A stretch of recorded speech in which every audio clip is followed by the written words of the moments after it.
Boa tarde a todos. Vamos começar o nosso painel sobre compromissos públicos e privados na agenda de descarbonização. Sem grandes cumprimentos nominais, só queria fazer dois destaques aqui. O primeiro, a essa figura emblemática da agenda climática de carbono da Amazônia e do Amazonas, que é o ministro Mauro Campbell. Não dá para falar no Brasil sobre justiça climática e sobre a agenda de futuro do país sem mencionar o nome do ministro, uma grande referência. Seja bem-vindo, ministro, mais uma vez, estamos juntos. Lembrando da gravata sempre verde, que tem a ver com o teu estilo e com o teu coração, né? Um homem de coração verde e vermelho por conta da paixão pela Amazônia e do compromisso histórico com a Amazônia, né? Também pelo garantido. E também pelo garantido, né? E não caprichoso. Cumprimentar também em destaque o governador do estado de Tocantins, Wanderley Barbosa Castro, que também adotou algumas iniciativas na agenda de carbono e talvez deve trazer novidades aqui. O Brasil vai receber a COP, né, governador? A COP 30 daqui a 2 anos, o país vai ser o centro da discussão global. E eu tenho certeza que os governadores, junto com o governo federal, farão um grande trabalho. Senadora Margarete, vice-líder da bancada feminina no Senado, senadora pelo estado do Mato Grosso, hoje também de verde, em homenagem ao potencial verde da Arábia Saudita do carbono, que é o Brasil. Cumprimentar a doutora Maria Rita Drummond, diretora jurídica da Cosan, empresa gigante do setor de energias renováveis no país e que vem puxando pela iniciativa privada também uma agenda climática super relevante. O desembargador Flávio Bozon Gambage, pela presença, é um prazer, desembargador, ter o senhor aqui. Eu vou passar a palavra direto para os palestrantes, mas só gostaria de fazer um enquadramento desse tema. Aproveitando ontem a brilhante exposição do ministro Luiz Roberto Barroso sobre a terceira revolução industrial, que ele chamou de revolução digital. E eu queria provocar o espírito dos senhores e falar da quarta revolução que acontece na nossa sociedade contemporânea, que é exatamente a Revolução Verde. É a mudança do paradigma do modelo econômico tradicional, baseado nos combustíveis fósseis e no uso indiscriminado dos recursos naturais, que 120 anos depois vem trazendo as suas externalidades negativas. Aquecimento global, eventos extremos, onda de calor na Europa, enchente na Índia, quebra de safra no sul do Brasil, super safra no centro-oeste do Brasil, um efeito migratório de aproximadamente 800 milhões de pessoas nos próximos 10 anos, e o capitalismo está no corner, ministro Mauro Campbell. O capitalismo que se desenvolveu com muitas coisas maravilhosas ao longo dos últimos 120 anos, pelo seu modelo de uso indiscriminado, o capitalismo está numa agenda de suicídio. Se a gente não interromper esse processo de aquecimento global, o próprio capitalismo e a capacidade de criação de riqueza estarão em risco de sobrevivência e tanto quanto a sociedade humana. Então, existe em discussão em todo o planeta um novo modelo econômico e um novo capitalismo, e isso o ex-primeiro-ministro da Inglaterra chama do New Green Deal, né? É um novo compromisso social, empresarial, estatal com a agenda do clima, que é uma reversão do uso indiscriminado dos recursos naturais por um uso racional dos recursos naturais em busca do que está previsto na nossa Constituição, que é o modelo perfeito, né? Que é o desenvolvimento econômico e social sustentável. O equilíbrio dessa agenda é central para a sobrevivência da espécie humana. Com um detalhe muito rico para nós brasileiros: o Brasil é, sem dúvida alguma, a Arábia Saudita do carbono e o maior país de toda a geopolítica com potencial de liderar a agenda climática e a agenda da nova economia verde no mundo. Nós temos a matriz energética mais limpa do mundo, 84%. Nós temos um agronegócio que alimenta 15% da população mundial e pode ser sustentável com um diferencial competitivo. E nós temos o principal elemento de estabilização climática global, que é a floresta amazônica, que representa tão somente 60% da floresta tropical do mundo, o principal elemento de equilíbrio climático global. E o desafio de nós brasileiros é o seguinte: encontrar o encaixe perfeito de um modelo que possa permitir com que a gente concretize esse potencial verde em políticas públicas concretas, que a gente tenha ativos ambientais que se tornem ativos financeiros e econômicos, trazendo divisa para o nosso país e possibilitando com que a gente quite o nosso débito social acumulado ao longo dos anos. Se eu tivesse um sonho para revelar aqui aos senhores como enquadramento, é que a gente use o nosso ativo ambiental para quitar o nosso passivo social acumulado ao longo dos anos. O nosso petróleo é verde e nós podemos exportar essa riqueza trazendo divisa e desenvolvimento para o nosso país. E para isso é importante eventos como esse, quando a gente sai do Brasil um pouco para discutir Brasil. Então, por essa razão, eu passo inauguralmente a palavra ao meu amigo ministro Mauro Campbell para a sua aula, como é de costume.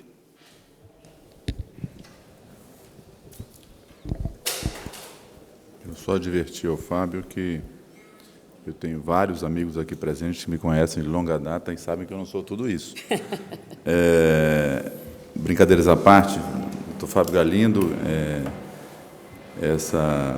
esse excesso de reconhecimento ao meu trabalho, à minha pessoa, decorre, dentre outras coisas, que ele também, assim como eu, foi membro do Ministério Público, também cumpriu sua pena honradamente na Secretaria de Segurança Pública, não foi isso? Assim como eu.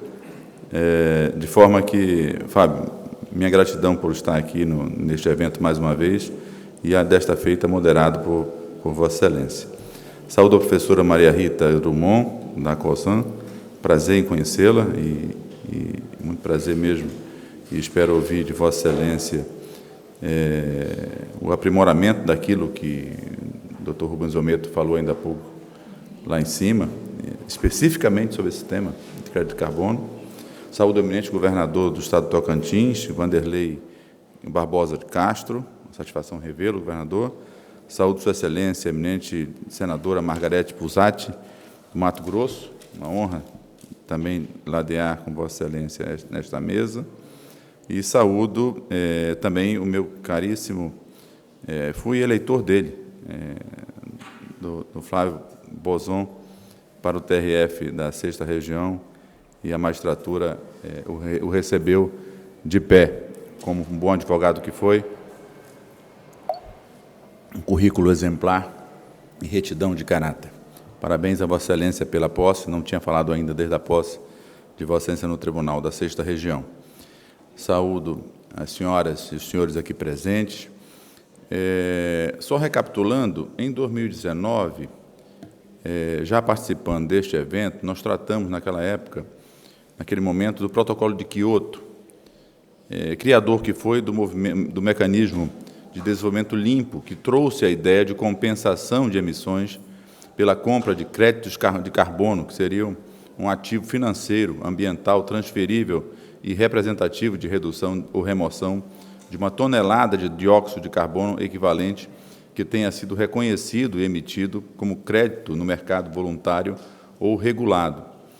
Depois falamos do Acordo de Paris, adotado em 2015 pela 21ª Conferência das Nações Unidas, e que teve por objetivo principal limitar o aumento da temperatura média global abaixo de 2 graus centígrados em relação aos níveis pré-industriais, buscando esforços para limitar o aumento em 1,5 graus centígrados. O Acordo de Paris molda os esforços globais para mitigar as mudanças climáticas de várias maneiras. Já em 2022, falei sobre os compromissos da Agenda 2030 em relação às mudanças climáticas. Mais especificamente, tratamos do ODS 13, do Objetivo 13, que dita sobre a necessidade de serem tomadas medidas urgentes, especificamente que seja reforçada a resiliência e a capacidade de adaptação a riscos relacionados ao clima e às catástrofes naturais em todos os países. Um outro ponto do Objetivo 13, que se integrem medidas de mudança do clima nas políticas, estratégias e planejamentos nacionais.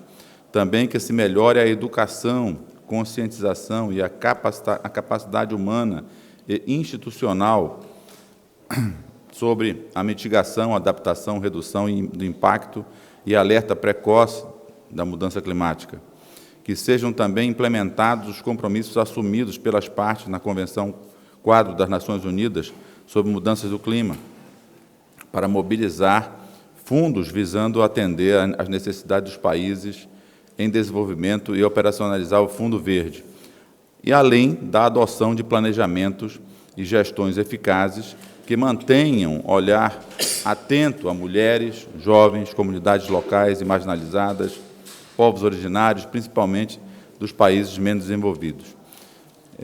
Essa memória dos temas tratados nos anos anteriores é importante para que nós venhamos a debater o tema de hoje, que é a grande questão de crédito de carbono. É a consecução de seus objetivos, e, portanto, essa consecução dos objetivos, saúdo a magistratura também estadual na pessoa do desembargador Elton Leme.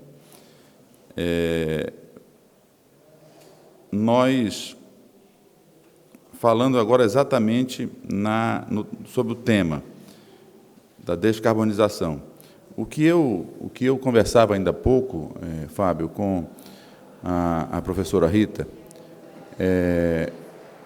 eu vou, mais que falar sobre o tema, eu vou transmitir aqui a preocupação que tenho com algum conhecimento prático da vida na Amazônia, com esse projeto que é alvissareiro, que, sem dúvida alguma, vai fazer com que a cobertura florística da Amazônia como um todo, ela vai ficar de pé, e falo com uma tranquilidade, em convênios do eminente governador do estado de Tocantins, na qualidade de amazonense de um estado que é o Amazonas, que é o campeão na Amazônia, que manteve a sua cobertura florística de pé. Ou seja, o Amazonas, ele destruiu, para construir os 62 municípios, menos de 3% de sua cobertura florística original. Isso dá uma dimensão do que eu estou falando, ou seja, então, em matéria de rentabilidade desse ativo ambiental, sem dúvida alguma, o Amazonas sai na frente, ou seja, campeão, não é verdade? Agora, a preocupação é de outra ordem, é saber da conversão, e aí você falou aqui com toda a propriedade e autoridade que tem sobre o tema, na conversão de uma quitação do débito social. Isso é que sendo vale para o povo do Tocantins, do Amazonas, do Pará, do Acre, sem dúvida alguma. Como converter isso em riqueza, não só em riqueza, mas em atividade laboral, em trabalho. Em trabalho. Convertendo numa linguagem bem coloquial, é saber, houve uma tentativa no ano passado, por parte do governo federal, de extinção do projeto Zona Franca de Manaus. Muito bem. Eu sou muito, embora tenha uma eiva de suspeição no que eu vou falar, por ser amazonense, mas eu sou muito crítico também do projeto Zona Franca de Manaus, porque ele precisa de um adornamento, ele precisa ser atualizado, sem dúvida alguma. E o que se quer para o polo industrial de Manaus e do Amazonas não é nada mais senão manter aquilo que lá está.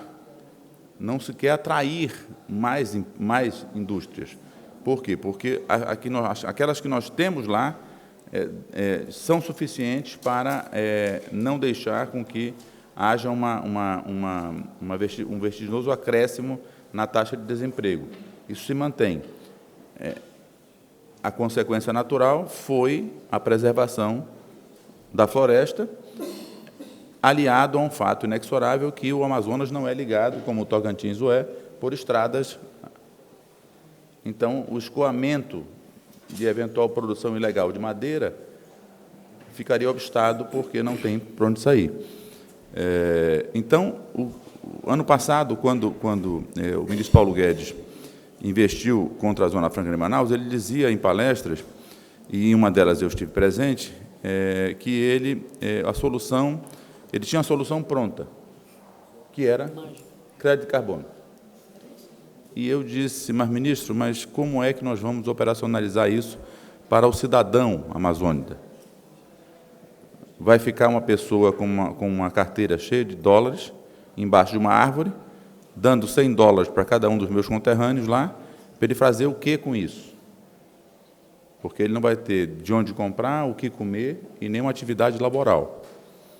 Então, necessariamente, eu quero saudar também todo o Ministério Público Brasileiro, na pessoa do venerável Marfan Martins Vieira, que está aqui, eterno Procurador-Geral de Justiça do Estado do Rio de Janeiro. Então, mais que, repito, não há necessidade de nós transferirmos ou mobilizarmos o desmatamento. Não há necessidade disso. A gente sabe que, eu não sei, eu não tenho conhecimento de causa quanto à terra no Tocantins, mas no Amazonas, onde desmatou, não nasce nada. É areia. Então, tem que haver uma mudança de solo por completa para você conseguir reflorestar, né? Mas, muito bem, então você vai compensar isso em outras plagas. Mas não resolve uma situação social que nós temos no Amazonas e na Amazônia como um todo, que é um déficit social. Portanto, eu subscrevo com muita satisfação e orgulho de que, sem dúvida alguma, é o caminho para a sustentabilidade ambiental no mundo, o comércio de crédito de carbono. Subscrevo isso. Agora, peço que também se inclua a fixação de um círculo virtuoso nessa economia, sob pena de nós estarmos a enriquecer novamente uma pleiade de fazendeiros, empresários e latifundiários, e deixando à margem disso milhões de brasileiros que são equiparados a todos nós aqui que estamos aqui de todas as regiões do Brasil. Muito obrigado.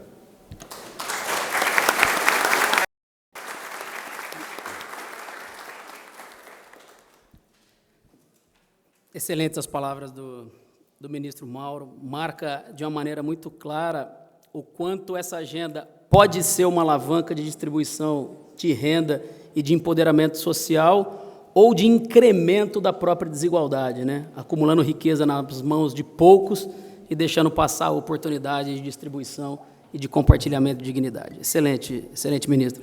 Por isso que eu sempre ressalto a importância do senhor participar das discussões dos rumos estratégicos da Amazônia. Queria passar a palavra para o governador, ilustre governador Wanderley Barbosa, para que compartilhe suas ideias e seu conhecimento também.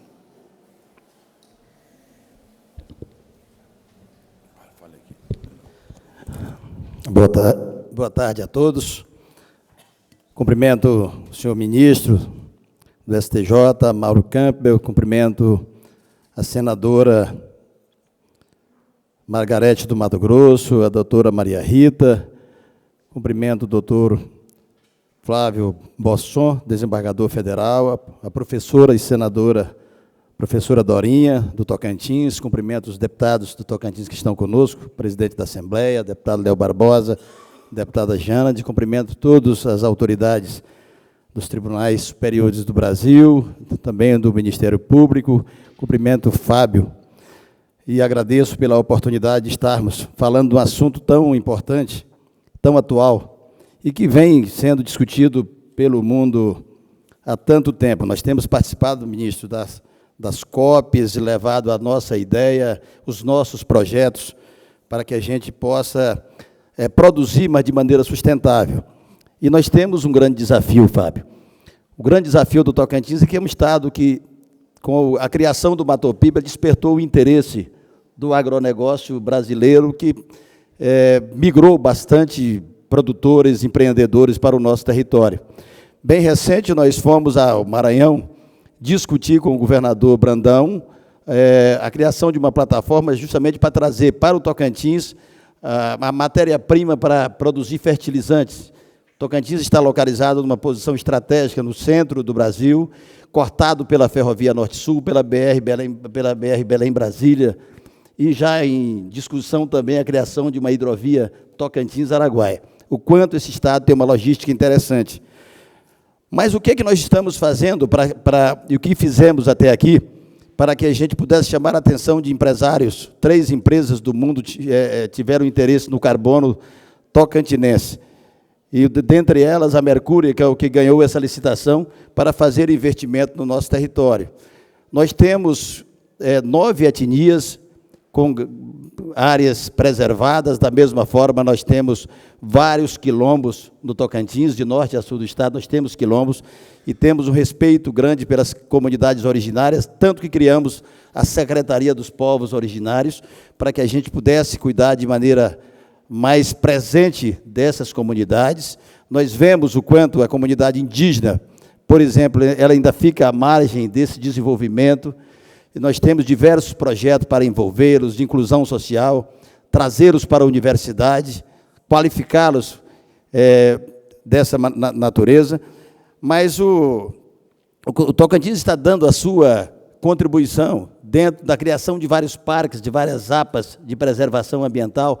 Nós temos, por exemplo, o Parque do Jalapão, do Cantão. Do Cantão, ele tem dentro a maior ilha fluvial do mundo, que é a Ilha do Bananal. E nós temos buscado fazer essa preservação, porque temos diversas APAs envolvendo municípios do Vale do Araguaia que têm buscado o crescimento do agronegócio. É o grande desafio do Tocantins, de que maneira nós vamos crescer de maneira sustentável, porque os primeiros projetos estão sendo edificados agora. Nesse final de semana, nós vamos receber os técnicos da Mercúria, que é uma empresa suíça que ganhou essa licitação e quer fazer um investimento inicial de 42 milhões de reais para fomentar os projetos. Já vão conhecer algumas comunidades tradicionais lá no Prata, a comunidade do Mumbuca, lá no Jalapão. E eu quero falar exclusivamente desse nosso estado, que é novo, é o mais jovem estado do Brasil, que tem ainda a condição de fazer uma política correta de proteção ambiental, crescer economicamente, sem destruir essa natureza que nós prezamos tanto. No nosso governo, nós temos vários órgãos importantes nessa preservação. A Secretaria de Meio Ambiente, ela trabalha com técnicos orientando. Neste momento, o Tocantins, nós não temos 4 estações, nós temos 2 bem distintas, de chuva, que nós chamamos de inverno, e de verão, que é a época de estiagem. E são 6 meses muito quentes. O nosso bioma é o cerrado. Nós temos apenas 11% de bioma amazônico. Nosso é o cerrado, que é coberto por uma cobertura de capim, um capim que seca muito nesse tempo. Qualquer incêndio que acontece, ministro, isso prolifera. Nós temos um projeto em andamento já há vários anos. Nós tiramos o Tocantins do 26º lugar para o 6º, porque nós reduzimos muito as queimadas, utilizando as ferramentas que nós podíamos, levando informação à população ribeirinha, aos tradicionais, às comunidades urbanas. E agora nós estamos fazendo, através das escolas, nós estamos fazendo palestra com técnicos, orientando os nossos alunos da zona rural, também da zona urbana, mas a zona rural tem uma clareza muito grande disso, porque os incêndios acontecem mais na zona rural. Isso é cultural. O ministro que veio do Amazonas sabe que, tempos atrás, a comunidade ribeirinha, ele queria plantar às margens dos rios, porque a terra era mais fria, a produção era maior. Isso cometia crimes graves contra a natureza. Isso acontecia, nós estamos orientando nesse aspecto, mas estamos apoiando o pequeno e o médio produtor, e dentro desse projeto de baixa emissão, nós buscamos sempre priorizar essas comunidades. Nós levando a ela esses projetos de inclusão social, do artesanato. Nós temos, por exemplo, uma comunidade muito visível aos olhos do Brasil, que é a comunidade do Mumbuca, que trabalha o artesanato do capim dourado. e o quanto é necessário que a gente possa discutir com eles os projetos de envolvimento. Agora, ultimamente, o nosso governo fez um projeto de levar internet a todas as comunidades, e nós colocamos sempre as torres perto das escolas, perto das associações, para que eles tenham acesso à pesquisa, que eles possam conversar com os seus filhos que estão em outros lugares, que as pessoas saem muito. Eu estou encontrando com brasileiros de todos os estados aqui em Portugal, e eu não conhecia Portugal. É a primeira vez que venho. Estou surpreso com isso. A Naturatins, que é o órgão de controle ambiental, dentro dos projetos da Mercúria, vocês podem me falar quando eu estiver passando do meu tempo. A Naturatins, que é o órgão de controle, dentro dos projetos da Mercúria, equipara essa Naturatins para fazer um trabalho de fiscalização. De que maneira, porque nenhum Estado tem o controle absoluto do desmatamento legal. Nós não temos todo esse controle, porque o Tocantins, que tem apenas 35 anos, mas antes já se criava muitos animais. Nós temos 27 milhões de hectares ao nosso território, 277 mil quilômetros quadrados. Desses, nós temos bem mais da metade preservado. Nós não temos a sorte do Amazonas, por exemplo, mas nós temos bem mais da metade desse nosso território preservado, e a nossa política é para cuidar das matas ciliares, das nossas nascentes, fazer recuperação de nascentes que foram degradadas anteriormente. Nós temos trabalhado com nossos viveiros de muda, que já estamos fazendo em várias regiões do Estado. Então, foi isso que chamou a atenção dessa empresa. E nós queremos, o nosso projeto é de rede, é de reparação das áreas degradadas e também dos desmatamentos. Mas tem crescido o agronegócio, não dá para fechar os olhos para isso. Tem crescido muito o agronegócio. Com isso, o agronegócio é aquela indústria que ela chega, e no nosso estado ela destruiu as rodovias, porque os caminhões cresceram de 15, 30, 20 toneladas, cresceram para 70 toneladas, e as estradas não aguentam, e é dessa forma que nós estamos convivendo e trabalhando para que a gente possa associar a geração de oportunidade, mas também com essa sustentabilidade que nós buscamos. Eu quero... falei já do foco no fogo, mas também nós temos um Estado que, por ser jovem e não tiver um certo cuidado no aspecto da digitalização de documentos, e nós estamos cuidando disso, estamos cuidando também da energia. 99% da energia que o Estado do Tocantins produz é energia limpa, e nós temos um potencial extraordinário para a energia solar, também para a energia eólica, a energia das nossas águas. Temos grandes hidrelétricas, não tão grandes assim, mas a hidrelétrica do Lajeado é grande, a do Mesmita do Estreito. Então, senhores e senhoras, esse é o trabalho que nós temos feito para colaborar com essa preservação tão defendida pelo ministro Campos, mas tão defendida por muitas autoridades do mundo. E nós queremos também fazer o nosso Estado sintonizar o crescimento econômico com a preservação ambiental. Eu quero, mais uma vez, frisar que o grande desafio dos estados do Brasil é fazer esse crescimento com essa sustentabilidade. O Tocantins, por estar no centro do país, por estar com uma logística interessante, que todos nós lá somos ambientes de escoamento da produção do Mato Grosso, do Pará, do Maranhão, e agora viremos um centro distribuidor de fertilizantes, estamos virando. E para a nossa economia é importante, para a geração de emprego da mesma forma.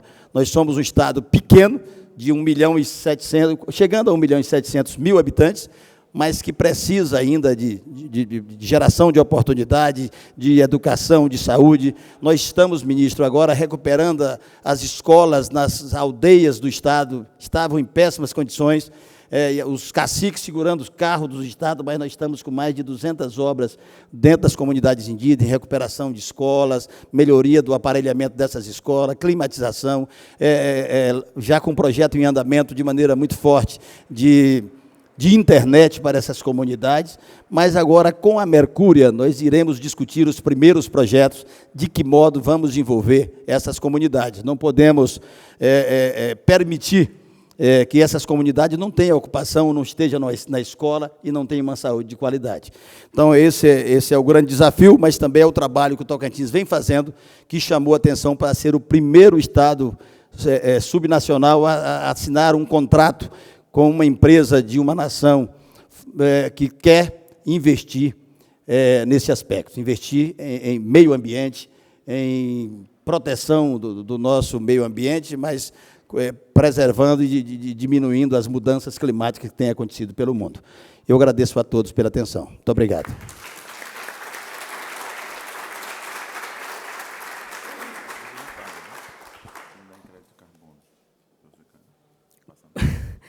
Parabéns, governador. Queria passar direto a palavra à senadora Margarete para as considerações.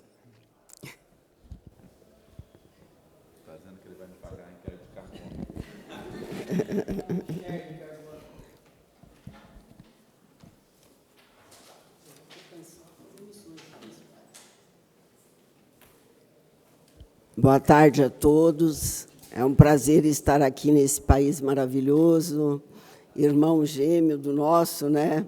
Brasil, Portugal. Em nome do ministro do STJ, Mauro Campbell, cumprimento todas as autoridades da mesa e presentes. Em nome da doutora Maria Rita Drummond e da senadora professora Dorinha, cumprimento a todas as mulheres presentes. E, em nome do doutor Fábio Galindo, cumprimento a todos os empresários e empresários aqui da mesa. O grande compromisso público que o mercado de carbono tem é regulamentar um projeto de lei devidamente debatido no Congresso Nacional. Hoje, nós temos 4 projetos de leis apensados em discussão, e o governo está propondo uma aprovação até a COP28, que é novembro. Temos que andar depressa, porque senão não vai ser aprovado. O que eu, como senadora, penso e o que eu, como senadora, posso fazer? Esse projeto deve atender, no meu pensamento, 3 grandes pilares, 3 grandes ideias. Primeiro, a convivência do mercado regulado e voluntário, que é um modelo que já deu certo na Europa, na Califórnia, na Austrália. Não precisamos inventar nada. Nós podemos copiar o que dá certo para ser copiado. Segundo, um modelo que permite ao Brasil ser exportador de crédito de carbono, trazendo receitas para as empresas brasileiras, para a sociedade brasileira e para o Estado brasileiro. Terceiro, um modelo que permite a monetização da nossa floresta em pé, com a aceleração das cadeias econômicas da bioeconomia.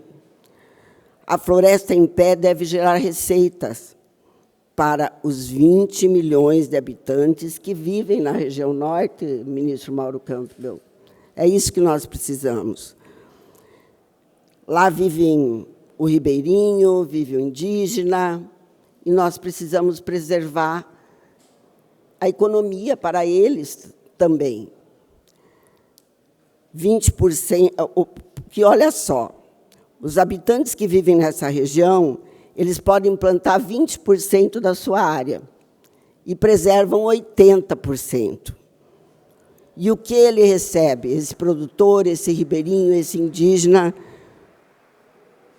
por prestar esse relevante serviço climático ao mundo? O Brasil e os brasileiros prestam um serviço ao ecossistema, um serviço ecossistêmico essencial para o equilíbrio climático mundial, e até hoje não conseguimos encaixar um sistema que consiga corrigir essa injustiça geopolítica. O meu estado, que é o Mato Grosso, é o 3º maior produtor de grãos do planeta e preserva 62% da sua área. Então, alguma coisa não está casando na narrativa que a gente muito ouve. Temos problemas, sim, e precisamos corrigir.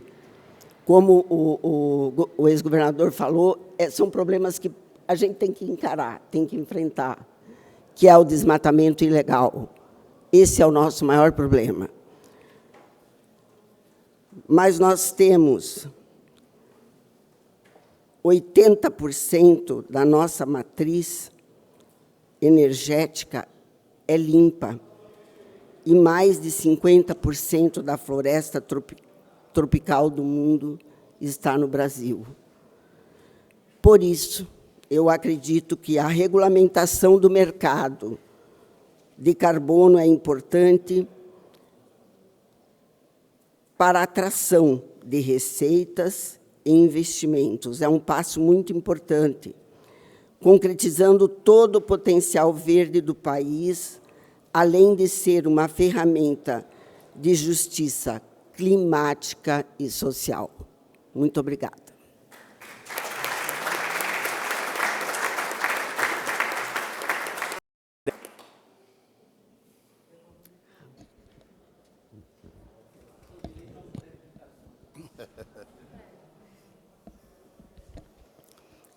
Parabéns, senadora, pelas palavras. Passo imediatamente a palavra ao desembargador Flávio para suas considerações. Senhoras e senhores, boa tarde. Eu me permito inicialmente, presidente Fábio, registrar o meu agradecimento ao ministro Mauro Campos pela confiança depositada. Espero nunca decepcionar a Vossa Excelência, o Superior Tribunal de Justiça, a advocacia, que antes também me confiou essa missão de representar as advogadas e advogados do nosso país no mais novo Tribunal da República. E fazendo esse registro de agradecimento público, cumprimento a mesa e o faço na pessoa da senadora Margarete, a mulher que aqui representa junto à professora Maria Rita, esse importante painel para discutirmos essa questão relacionada à descarbonização.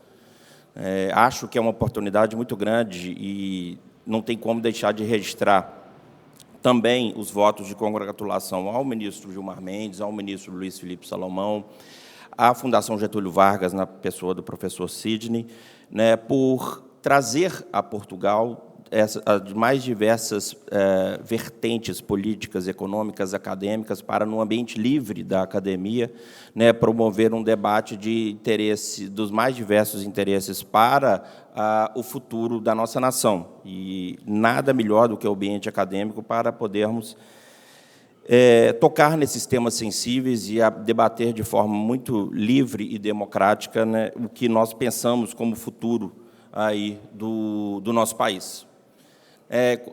Sobre a plateia, já que Vossa Excelência, ministro Mauro, falou bastante sobre a sua preocupação com o compromisso social, me permito cumprimentar o defensor público geral da União, o doutor Igor Roque, que tem essa missão constitucional de cuidar aí dos hipossuficientes, e na pessoa de Sua Excelência, cumprimento todos aqueles que estão aqui a nos ouvir sobre esse tema.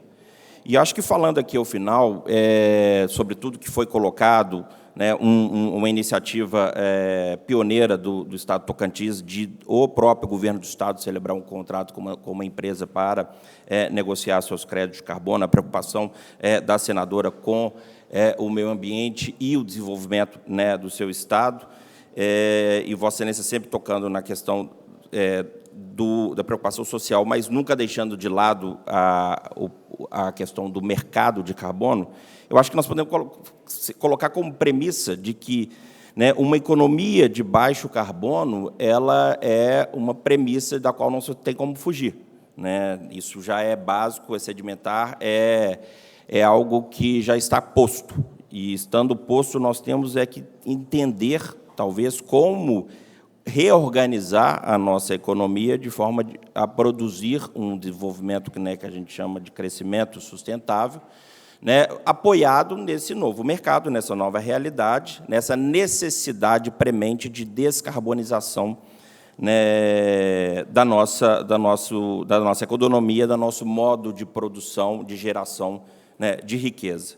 A última reunião do Fórum Econômico Mundial, por exemplo, entre os 10 riscos colocados para a humanidade nos próximos 2 anos, dos 10, 5 estão atrelados à questão ambiental. Os 10 são, né, crise sobre o custo de vida, catástrofes naturais e eventos climáticos extremos, confronto geoeconômico, falha na mitigação de alterações climáticas, erosão da coesão social com as disputas sociais, incidentes sobre danos ambientais, com danos ambientais, fracasso na adaptação à alteração climática, o cybercrime e a insegurança cibernética, né, crise com relação aos recursos naturais e a migração involuntária. Aqui, né, eu narrei 5, já para os próximos 10 anos, inclui-se mais um, que é a perda da biodiversidade e o colapso dos ecossistemas. Então, fica muito claro que essa preocupação não é mais uma preocupação exclusiva que a gente poderia dizer, né, de uma forma mais menos formal, de ambientalistas, das organizações não governamentais, enfim, isso já é uma preocupação dos grandes geradores de riqueza, né, do nosso planeta, tanto que foi aí, como já colocamos no debate, né, a preocupação primeira, né,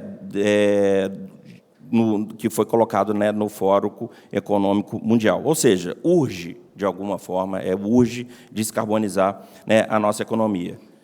A gente poderia, em tese, né, enquanto brasileiros, ficar um pouco confortável com relação à situação, na medida em que, como foi frisado, né, a questão da proteção ambiental da Amazônia, colocada pelo ministro Mauro Campbell, que criou os seus municípios, né, ocupando uma parte ínfima do seu território, que é quase todo ele ocupado pela floresta. A senadora ressaltou, né, a preservação de quase 60% do território do Mato Grosso, né, a despeito de ser o terceiro maior produtor, né, agrícola aí mundial. E, além disso, 85% da nossa energia ela é de fonte renovável, né, ao contrário, que a gente pode dizer de uma média anual aí, né, de 28% do planeta, né.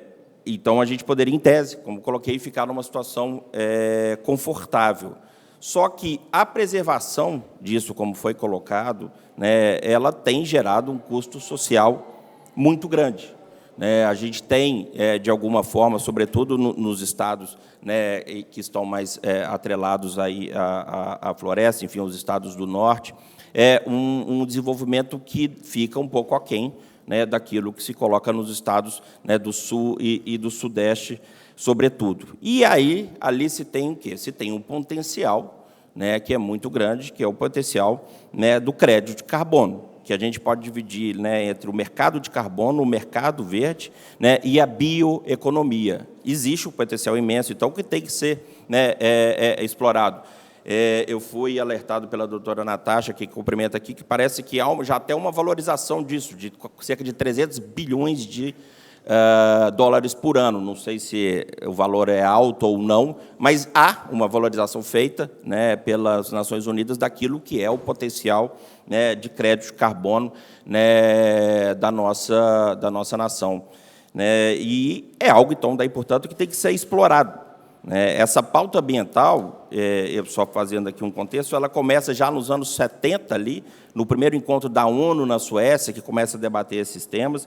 10 anos depois, nos anos 80, é criada a Comissão Mundial, né, do Meio Ambiente, da onde surge, né, o conceito de desenvolvimento, que é a necessidade de atender, né, aquilo que precisamos de sobreviver no presente, sem comprometer, né, a capacidade das futuras gerações de também atender, né, as suas necessidades. Né? No Brasil, paralelamente, nós temos a Lei 6983 de 81, que estabeleceu a Política Nacional de Meio Ambiente e, sobretudo, da onde surge essa questão do licenciamento ambiental, que, de fato, talvez seja, do ponto de vista jurídico, aquilo que traz, né, maior nível de controvérsia, né, por assim dizer. Nós temos a Constituição de 88, que fixou a proteção ao meio ambiente como um direito fundamental.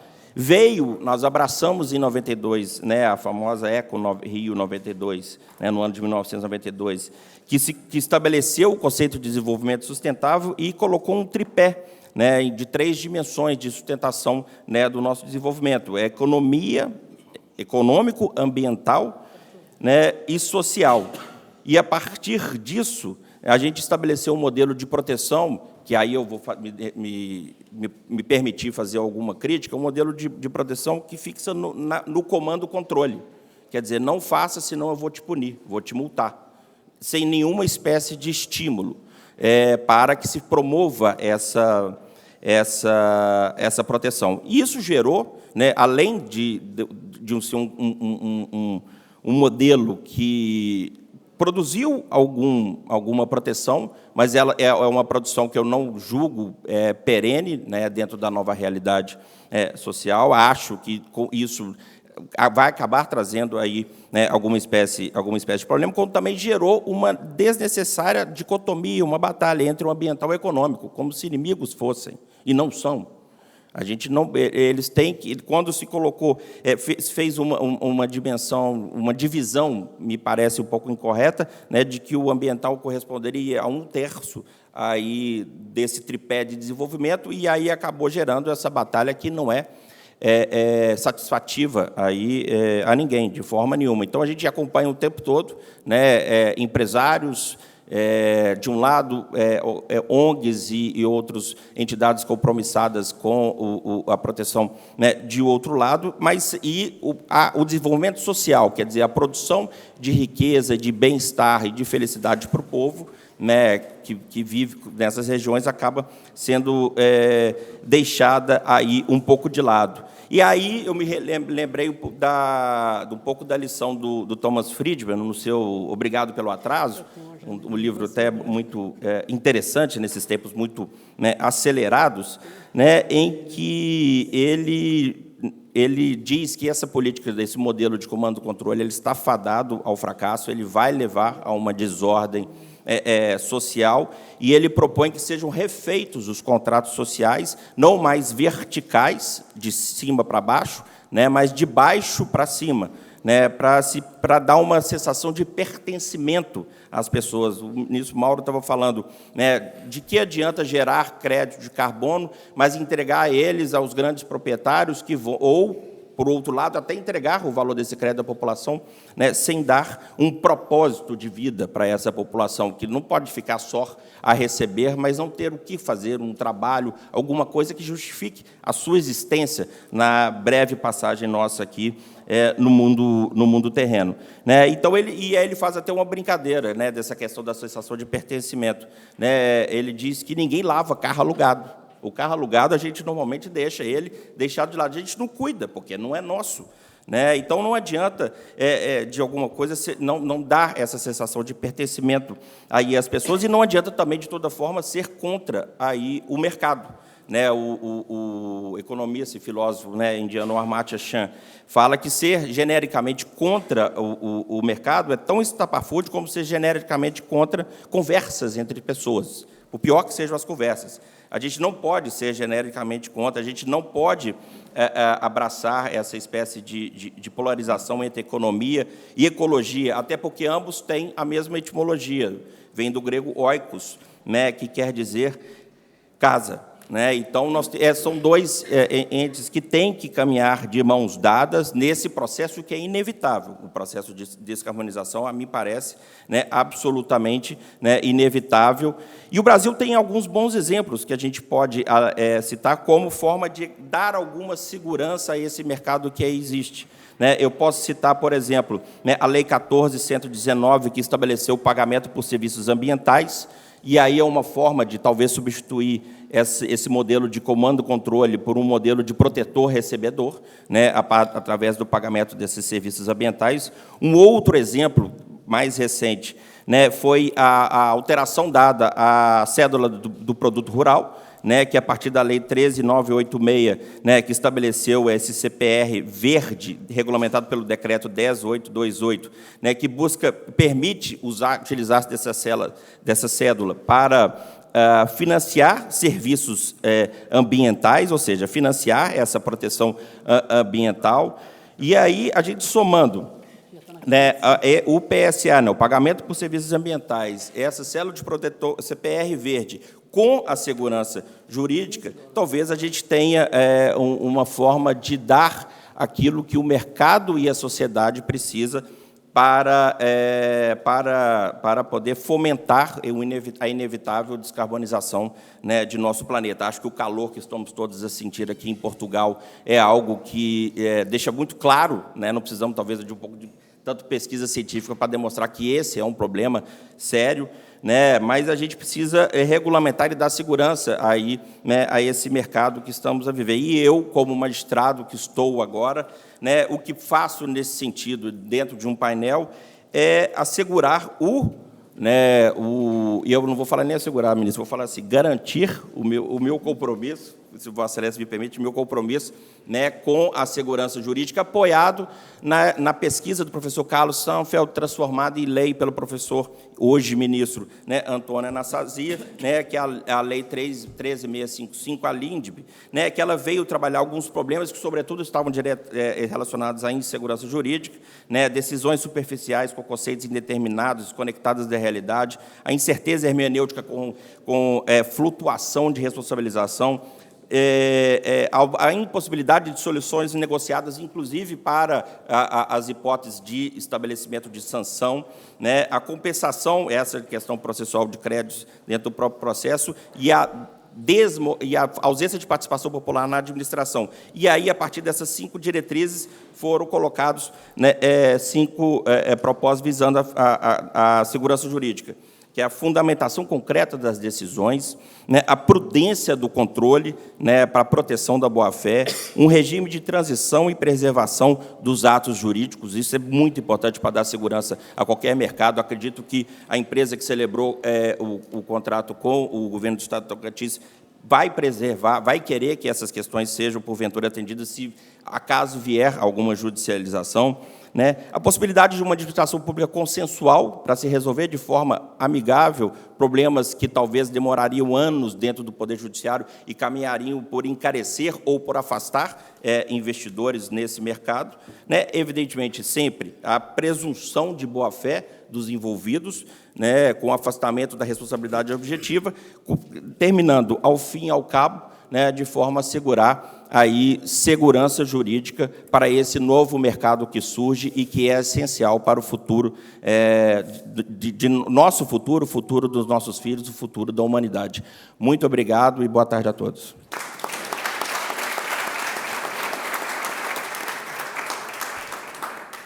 Agradecer as palavras do desembargador Flávio, muito pertinentes, diga-se de passagem, e passar a palavra para a doutora Maria Rita para as últimas considerações. Muito obrigada, muito obrigada. Gostaria de agradecer aqui o convite do IDP, da GV Conhecimento e da Faculdade de Lisboa, parabenizar aqui os meus ilustres colegas palestrantes, ministro Mauro, senadora Margarete, governador Vanderlei e o desembargador Flávio Gamboge.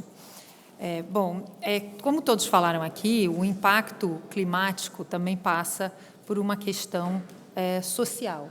E um ponto que eu queria destacar aqui na minha fala, eu peguei a parte do compromisso privado e vou trazer 3 iniciativas do Grupo COSAN, que é um grupo que tem uma vocação para a transição energética. Mas eu acredito, né, como mulher executiva, que o processo de descarbonização oferece uma oportunidade para uma maior participação e igualdade de gênero. Porque agora que vamos começar um novo desenho organizacional de iniciativas que começam novas, é uma oportunidade de criar um ambiente mais inclusivo. E as iniciativas que eu vou trazer aqui hoje, que são concretas, que já estão no mercado, são lideradas por mulheres. Então, eu achei importante destacar também esse lado, porque eu não tenho dúvidas que as mulheres terão um papel determinante na transição energética e na descarbonização do mundo. Há várias pesquisas e literatura sobre o tema que mostram que as mulheres são as mais afetadas. Até aqui, quando foi citado a ODS 13 e as questões dos desastres climáticos, sempre as mulheres são mais afetadas, o aumento da violência na sequência dos desastres é exponencial. Então, nós, mulheres, temos um compromisso maior ainda com a descarbonização. Bom, a Raízen é uma empresa controlada pelo Grupo COSAN e pela Shell e tem um amplo portfólio de renováveis. É a única empresa que produz em escala comercial o etanol de segunda geração. Então, hoje, a Raízen, ela planta a cana e consegue aproveitar 100% do bagaço. Antigamente, e até, né, o doutor Rubens citou na outra palestra, como ainda acontece nos Estados Unidos, a cana é queimada, o que gera uma grande poluição e a destruição da matéria-prima. Hoje, a Raízen, ela aproveita o etanol para fazer, a cana-de-açúcar para fazer o etanol, e tudo que sobra, ela reutiliza numa planta nova, que é essa planta do chamado etanol de segunda geração. E essa planta, a cana-de-açúcar já reduz 80% das emissões de gases de efeito estufa comparado à gasolina. E o E2G ainda 30% mais. Então, hoje, essa nova, nós tivemos a primeira planta de etanol de segunda geração, liderada por uma mulher, a diretora Thaís Furnícola, que em 23 bateu todos os recordes com a produção de 30 milhões de litros dessa planta, que é a primeira planta em operação no mundo. E, com isso, nós conseguimos um investimento para fazer, com a tecnologia testada e o produto já em comercialização, mais 18 plantas nos próximos 7 anos. É um custo de R$1 bilhão por planta, então é um investimento de uma enorme magnitude. E o etanol de segunda geração, a partir desse ano, começa a entrar nos carros da Ferrari na Fórmula 1. Então, é uma maneira de trazer isso para o mundo, de ser uma grande vitrine para o mundo. E a Ferrari, junto com a Shell, são parceiras de muitos anos, se comprometeram em até 26, então, daqui a 3 anos, ter 100% do combustível a etanol de segunda geração na Ferrari. E isso vai ser muito importante para a descarbonização dos transportes como um todo. A Cosan fechou uma parceria com a FAPESP para a produção de amônia verde, que é derivada também do etanol. Ano passado, fechamos uma parceria com a Embraer para desenvolver o combustível de aviação sustentável, é o famoso em inglês SAF. 60% das emissões da pegada de carbono da Embraer vem da querosene de aviação. E, então, conseguir transformar o combustível de aviação é um valor enorme para toda a cadeia aeronáutica do mundo. Também, no ano passado, e esse muito relevante, nós assinamos um acordo de cooperação com a USP, para a produção do hidrogênio renovável. O hidrogênio, hoje, para quem acompanha, sabe que é a grande esperança do mundo da revolução energética. Então, o acordo entre a Raízen e a USP prevê a primeira estação de abastecimento veicular à base de hidrogênio do mundo. Vai ser na base do campus da USP. E os ônibus, já existem hoje ônibus circulando pela USP, que deixaram de usar o diesel e estão usando o hidrogênio verde. O hidrogênio, hoje, ele vem todo do combustível fóssil, então ele é chamado de hidrogênio cinza, porque ele libera carbono. O hidrogênio verde, que vem da cana-de-açúcar, ele libera vapor de água. Então, é uma transformação enorme, tem um grande potencial energético com uma molécula bem mais baixa. Então, para um outro ponto que foi citado até aqui, dos fertilizantes, né, a produção do hidrogênio, a partir do etanol, ele vai ser muito importante para não só o setor de transporte, mas para a siderurgia, para a mineração, para o agronegócio, principalmente para o fertilizante, que é uma maneira de produzir fertilizantes através do hidrogênio. E, com isso, a gente, como temos, né, um compromisso no Acordo de Paris, como o ministro Mauro lembrou, de reduzir 60% as emissões de dióxido de carbono até 2050, o hidrogênio verde tem um papel fundamental.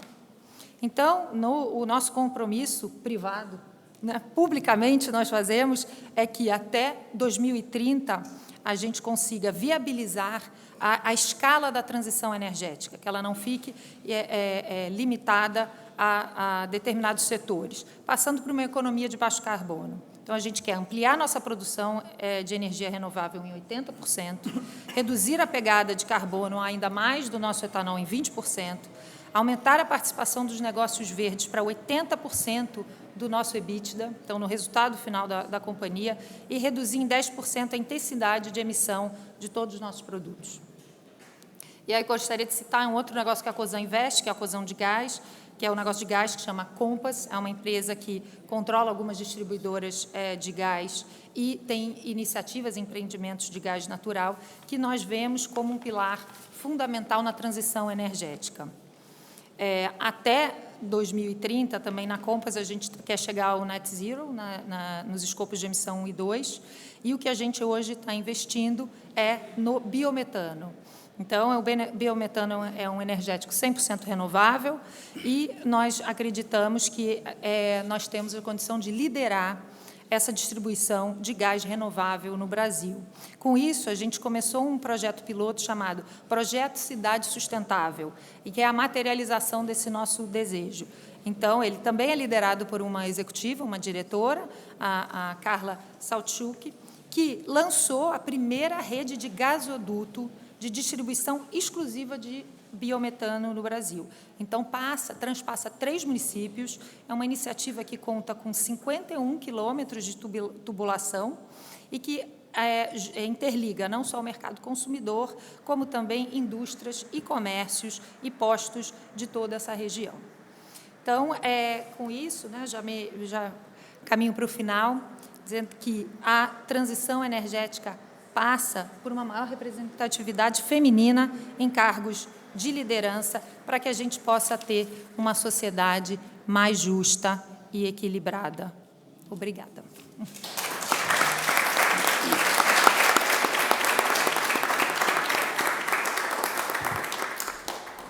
Bom, agradecer a doutora Maria Rita pelas palavras e caminhar para o encerramento, tentando fazer um arremate de ideias. O extrato do painel me parece muito claro, né? Um primeiro destaque para a relevância de uma agenda multidisciplinar e transversal. Essa agenda é uma agenda do Senado, é uma agenda dos governadores, é uma agenda do Judiciário, é uma agenda do público, é uma agenda do privado e é uma agenda da sociedade. Só um modelo multi-task force ou um modelo força-tarefa é capaz de empurrar essa agenda da sustentabilidade, da nova economia, do novo modelo econômico do mundo e do novo modo de viver a vida, é forte o suficiente para concretizá-la para a nossa e para as futuras gerações. Um segundo ponto de grande destaque, que me chama muita atenção, que participo dessas discussões há algum tempo, é o quanto essa agenda virou mainstream. Era uma agenda acadêmica ou uma agenda de ecologistas ou ambientalistas. Hoje ela é uma agenda do CEO da COSAN, hoje ela é uma agenda de um ministro do STJ, hoje ela é uma agenda do ministro Gilmar Mendes, que fez questão de fazer a parceria para descarbonizar esse evento.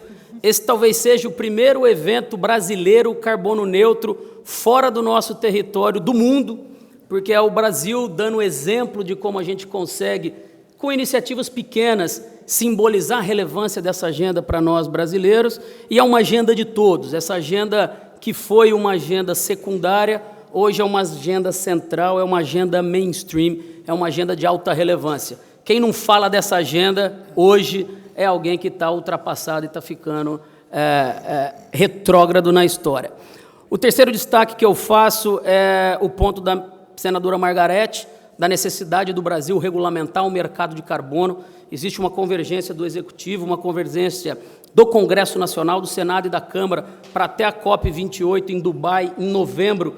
Esse projeto está regulamentado e ele vai trazer segurança jurídica para todos. E o desembargador Flávio foi muito feliz em falar que segurança jurídica é o elemento central da atração de investimentos e do desenvolvimento do mercado. Então, há muita sintonia e muita convergência nesse ponto. Destaco a fala da doutora Maria Rita de que carbono não está só nas florestas. Todos os setores da economia são passíveis de trazer receita através de créditos de carbono, plantas de energia eólica, plantas de energia solar, biometano, biogás, eletrificação de frota, infraestrutura de baixo carbono, transformação dos combustíveis, dos transportes de navios, que são centrais para a economia, aviões, frotas elétricas, cidades sustentáveis, smart cities. Isso está permeado em toda a nossa vida e também no consumo. Quem pega o Uber sabe que tem neutralização de emissões, quem pede iFood sabe que tem neutralização de emissões. Quem compra uma passagem da Gol sabe que tem ali neutralização de emissões. Essa agenda está muito mais presente na nossa vida do que a gente imagina e vai ser assim cada vez mais. A moda hoje é extremamente sustentável. Hoje nós temos uma plateia mais feminina do que masculina, para a nossa felicidade, ministro Mauro. É muito importante ver como essa agenda se desenvolve de maneira relevante e o quanto isso é um point of no return, o quanto essa agenda não retrocede, ela tende a se acelerar cada vez mais. E o último destaque é lembrando do meu amigo ministro Mauro Campbell, a importância de que a gente coloque as pessoas no centro do debate da descarbonização. Descarbonização é vazia se nós falarmos de empresas ou se nós falarmos só de Estado. Nós precisamos falar das pessoas que hoje vivem a sociedade contemporânea, as pessoas que seguem nós ao longo da jornada da vida, porque nós temos um compromisso ético e moral com as futuras gerações, e as pessoas responsáveis por esse processo, os 28 milhões de pessoas que vivem na região norte do país e que não podem serem vítimas, mais uma vez, de uma concentração de receita nas mãos de alguns e um esquecimento no bonde da história daqueles que até hoje preservam. E aqui eu estou falando das populações indígenas, estou falando dos ribeirinhos, estou falando dos assentamentos, estou falando dos pequenos, médios e grandes produtores rurais, porque nós temos a livre iniciativa. E encerro lembrando de uma indígena que, em Nova York, num papo de pós-evento, na Brasil Climate Week, me falou assim, ministro Mauro: Galindo, nós não precisamos falar de reflorestamento. Nós precisamos primeiro falar de reflorestar mentes. Nós precisamos restaurar a relação do homem com a floresta. E eu traduzo isso em restaurar a relação do brasileiro, da sociedade brasileira com a Amazônia. Nós precisamos nos empoderar desse ativo histórico nacional. Nós precisamos nos empoderar e nos orgulhar da Amazônia que existe e adotar, com as cabeças pensantes desse país, medidas e mecanismos inteligentes para que o nosso país e a nossa sociedade possa ser protagonista da agenda verde global. Queria agradecer a presença dos palestrantes, o conhecimento, o compartilhamento, o tempo, que é o mais importante, e a presença de todos os presentes. Muito obrigado, boa tarde.